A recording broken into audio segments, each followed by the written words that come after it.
Bonjour à tous, bonjour à toutes et bon matin et bon dimanche matin. Ravie de vous retrouver, bien entendu. Ce matin, l'outil serait plutôt la psychogénéalogie et l'argent. Il y a tellement à dire. Je vais proposer un séminaire constellatoire. Vous savez que dans mes séminaires de 3 jours, qui est vraiment un format particulier, j'aborde toute la thématique. Donc là, de la première matinée du vendredi matin, par exemple, on aborde la thématique que j'ai choisi de partager ou de consteller. Et ensuite, un contenu constellatoire, bien entendu, mais qui comprend aussi, dans mes séminaires, je le redis, de la méditation et de la danse médecine. Voilà, donc en fait, ça crée vraiment des moments, comme disait Alfonso Caicedo, des moments de vivance extraordinaires et aussi qui deviennent des tremplins avec des prises de conscience aussi. Et puis, bien sûr, le fait de poser une action, transporte. Alors, la prochaine date, c'est la prochaine date sur l'argent, sur le séminaire sur l'argent, c'est fin septembre à Nantes, 26, 27, 28. Voilà, il y a déjà pas mal d'inscrits, donc si ça vous branche, que vous n'êtes pas loin ou que vous avez envie de faire le chemin pour le faire, parce que il y aura un avant et un après, c'est sûr, dépêchez-vous. Je vous mettrai le lien sous la vidéo.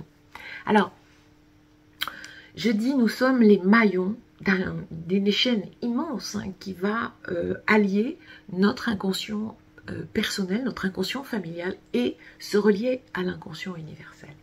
Nous sommes, puisqu'ils étaient nos parents, nos grands-parents, nos ancêtres, etc. Nous savons aujourd'hui, avec une grande clarté, que notre inconscient régit à plus de 98% notre vie.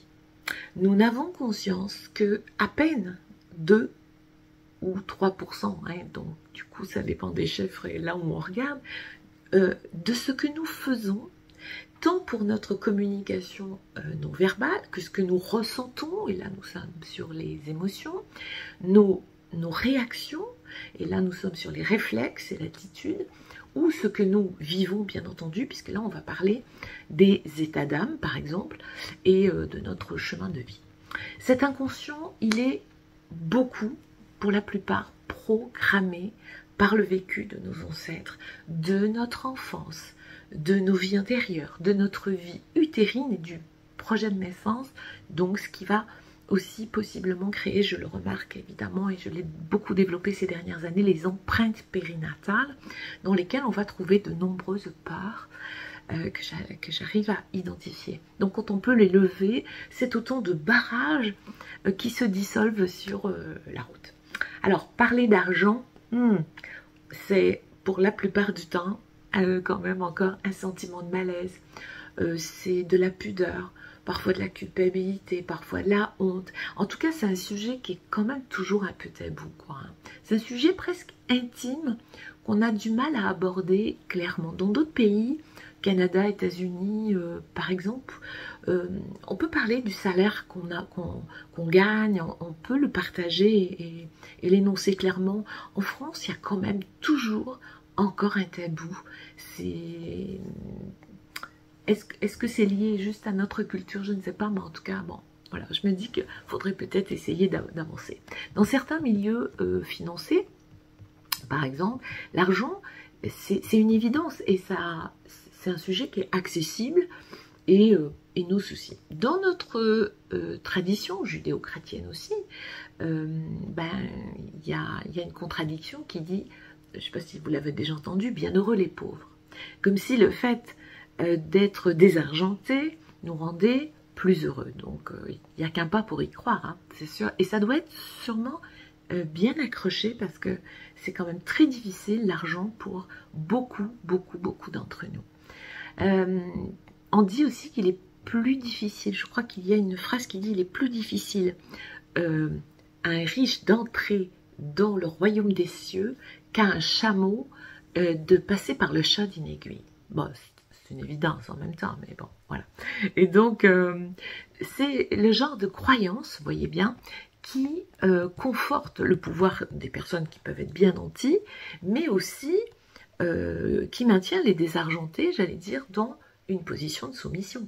Hein. C'est le genre de croyance qui ferme les portes de l'abondance sans labeur.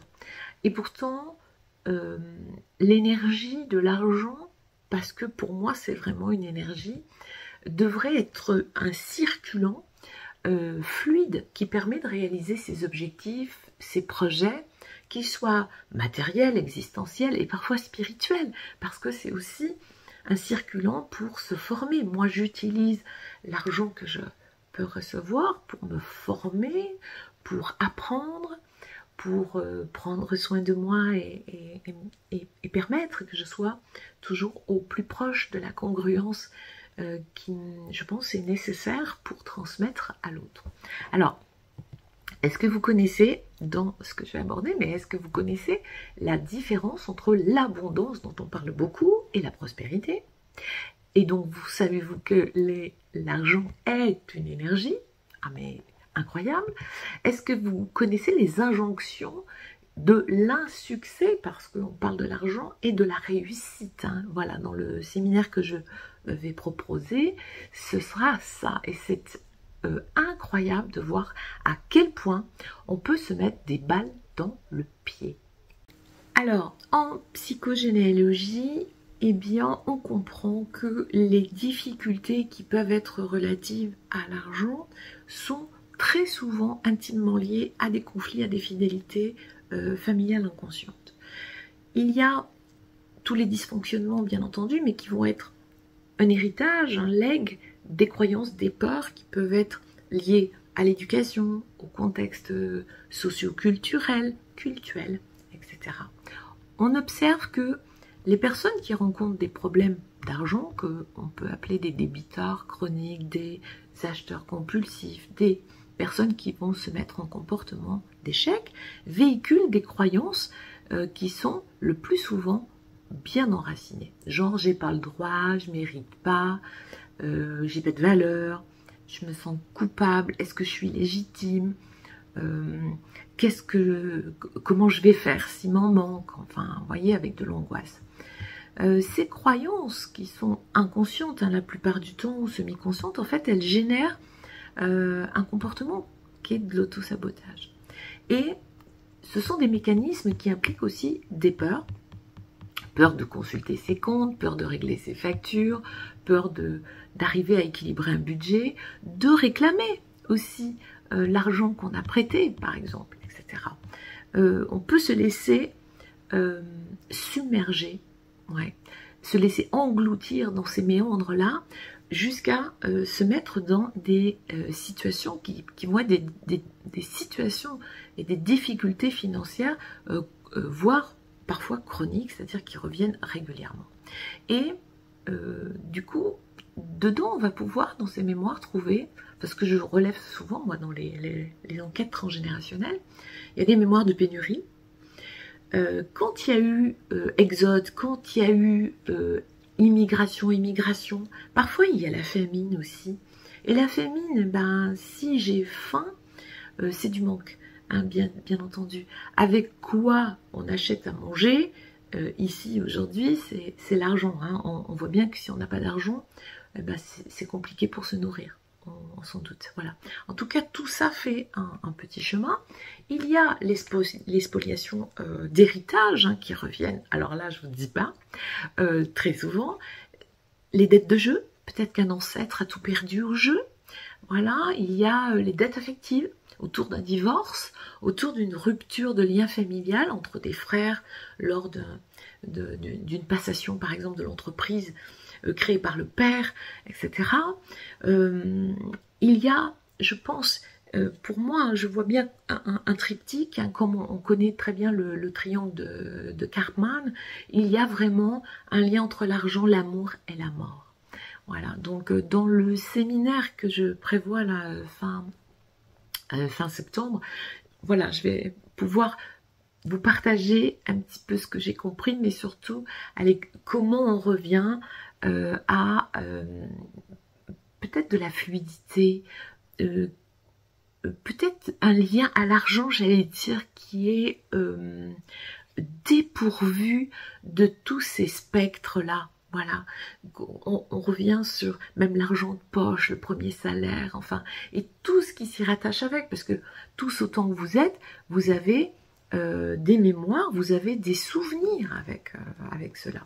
Si vous êtes un chef d'entreprise, eh bien, du coup, vous avez, et que vous êtes très bon hein, dans votre technique professionnelle, votre métier, c'est votre vocation, etc. Mais peut-être qu'il y a une problématique sur un chiffre d'affaires qui n'est pas assez rentable, etc. Et qui peut mener à un dépôt de bilan, une faillite, etc. Mais ça, il n'y a pas de hasard. Il y a même des clans où on retrouve la faillite sur 2-3 générations. Voilà. Donc, vous savez, quand on dit l'argent ne fait pas le bonheur, faut vivre humblement, sobrement, enfin, etc. De toute façon, ceux qui ont beaucoup d'argent, ils ne sont pas forcément très honnêtes. Enfin, voilà, vous en avez entendu, vous, de votre côté. Il y a énormément à dire, mais bon, pour, voilà, par exemple, je pense alors aux chefs d'entreprise qui n'arrivent pas à trouver le juste prix de sa prestation, ou les thérapeutes qui se lancent beaucoup, là, on voit beaucoup de gens devenir thérapeutes là, depuis le Covid, depuis 5 ans. Et en fait, beaucoup n'en vivent pas, bien entendu. Il faut quand même qu'ils conservent un job. Et beaucoup ont une problématique avec trouver le juste prix ou demander à être réglé. Hein. J'ai un bon ami, Pascal, qui se reconnaîtra s'il écoute, qui dit « tout ce qui est gratuit n'a pas de valeur ». Et en fait, c'est intéressant, ça nous ramène exactement sur le sujet. Alors, quand je n'arrive pas à trouver le prix, alors, parce que peut-être que je veux avant tout rendre service. Voilà, peut-être oui, ils le disent, oui, moi c'est pour faire du bien aux gens. Hein, ok. Je veux quand même, peut-être que c'est parce que derrière, il y a quand même quelque chose qui est de cet ordre, blessure d'abandon, de non-amour ou de désamour. Et en fait, l'argent ne monnaie pas l'amour. Et pourtant, si. Ça, si. Voilà, c'est intimement lié. Je me sens pas légitime dans ce que je fais ou qui je suis. Donc, j'ai peur de passer pour un escroc. Oui, mais je pense que c'est cher ce que je demande. Le plus important, c'est que mon client soit satisfait. Moi, c'est pas grave si je me sacrifie. L'argent, c'est secondaire. Le plus important, c'est de se faire plaisir. Enfin, vous voyez, les gens vont croire qu'il n'y a que l'argent qui m'intéresse. Enfin, voilà. En fait, c'est tout un tas de manques qui s'expriment par là, qui sont de la dévalorisation, du manque d'amour, des conditionnements, la difficulté de vendre sa prestation hein, au prix juste, tout simplement. Mais peut-être la peur, si on vient sur l'image, l'expression de soi, l'estime, c'est aussi avoir la crainte de donner une mauvaise image de soi. Alors, ça peut être aussi, je comprends pas, quand je commence à avoir de l'argent, j'arrive pas à le mettre de côté. Ah, alors, ou j'arrive pas à l'épargner. Il y a des gens, ils gagnent énormément d'argent, puis ils le dépensent pour les autres aussi, par exemple. Vous voyez, c'est pas pour eux, c'est pour les autres. Il y a ceux qui l'épargnent trop, qui font les écureuils, on dit, mais en fait, après, ils ne le dépensent pas non plus. Donc là aussi, il y a une phrase qui dit « On n'a jamais vu un coffre-fort suivre un corbillard ». C'est vrai. Bon, cela dit, il faut quand même se mettre à l'abri. D'accord ? Alors, est-ce que dans cette piste-là, il y a un ancêtre qui a pu être tué, empoisonné pour ou par de l'argent ? Est-ce que sur des ancêtres qui étaient agriculteurs, par exemple, est-ce qu'il y a eu une faillite causée par un voisin ? Est-ce qu'il y a eu, comme j'ai rencontré, les animaux empoisonnés, ce qui a causé la faillite des parents qui ont tout perdu? Est-ce qu'un ancêtre était un voleur, un escroc? Est-ce que peut-être vous descendez dans cette famille pour un devoir de rédemption? Je ne sais pas. Est-ce que dans une vie intérieure, vous avez pu être un noble et qui a été donc tué peut-être, et à cause de sa richesse. Donc avoir de l'argent, c'est dangereux. Un oncle a pu être prêtre aussi, et le seul à avoir vécu lors de la guerre grâce à sa condition sociale, et donc le vœu de pauvreté l'a sauvé. Et quand je dis un oncle, ça peut être un grand-père, un ancêtre, etc. Donc que ce soit chez nos ancêtres, dans d'autres vies, il y a plein de causes, hein, vous vous rendez compte, c'est l'argent qui cause le malheur de la famille. Est-ce qu'il y a des parents qui se sont séparés à cause de l'argent? L'argent qui dissout le clan et qui empêche d'être heureux. Ça peut être tout allait bien jusqu'à ce que mon père soit licencié, par exemple, du coup perdre la maison, etc. Dans la famille, on a toujours été modeste. Par exemple, on va voir aussi, les parents avaient une situation professionnelle qui était peu rémunératrice finalement. Donc moi c'est normal si je gagne pas beaucoup d'argent. J'ai eu quand maman était enceinte, elle en avait marre de ses clients, elle était fatiguée. Donc pourtant c'était les clients qui lui permettaient de gagner sa vie. Mais vous voyez, la mémoire, là, du coup, va être utérine. Donc, on a des conditionnements qui sont ancrés dans l'enfance aussi, hein, qui se poursuivent à l'âge adulte. C'est pour ça que c'est... Et ça revient. Jung disait, tout ce qui ne parvient pas à notre conscience revient sous la forme de destin, dont des conditionnements qui vont être inconscients, historiques, mais qui mettront tôt ou tard face à des difficultés, bien entendu, tant qu'on ne les met pas en lumière.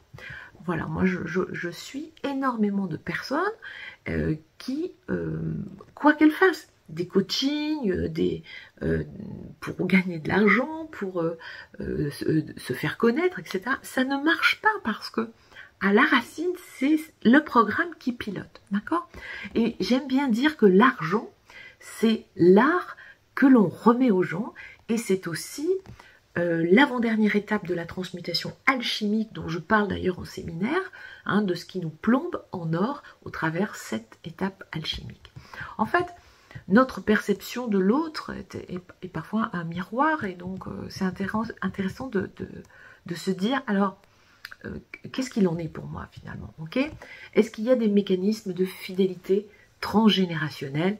En tout cas, ce qui est certain, c'est que vous pouvez vous sortir de ces programmes, que ce soit un programme de pénurie, que ce soit un programme de manque, qu'il s'agisse de dilapider comme si l'argent brûlait les doigts, peu importe ce qui se passe, que vous en gagnez beaucoup, vous en perdiez beaucoup, que vous travaillez beaucoup, que vous en gagnez peu, que vous en gagnez beaucoup et que ça vous brûle les doigts ou que vous l'entassiez, à quelle fin finalement, voilà, tout ça, ce sont des programmes, donc on peut s'en occuper. Alors, l'avantage, j'allais dire, c'est que une fois que c'est identifié, on peut le dépasser et on peut de nouveau programmer des objectifs à plus ou moins long terme, bien entendu, de manière à libérer cette magnifique énergie de l'argent.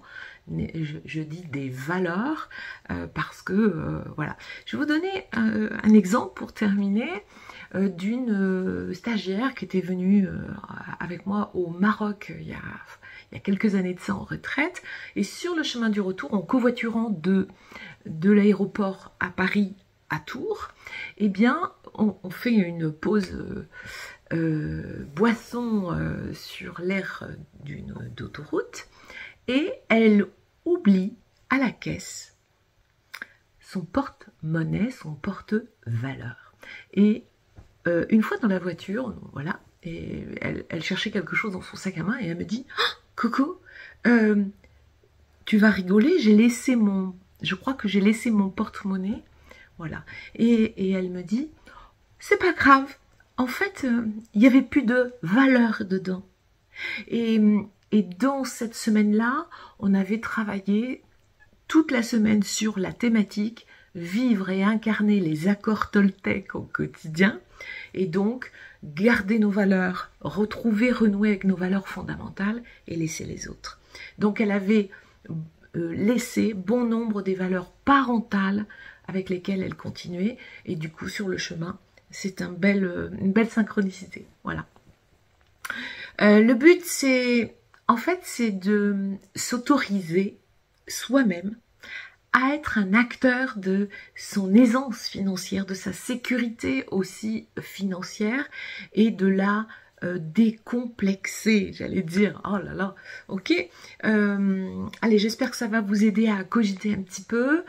Rendez-vous donc combien on s'aime, ok. Ma famille, l'argent, la réussite.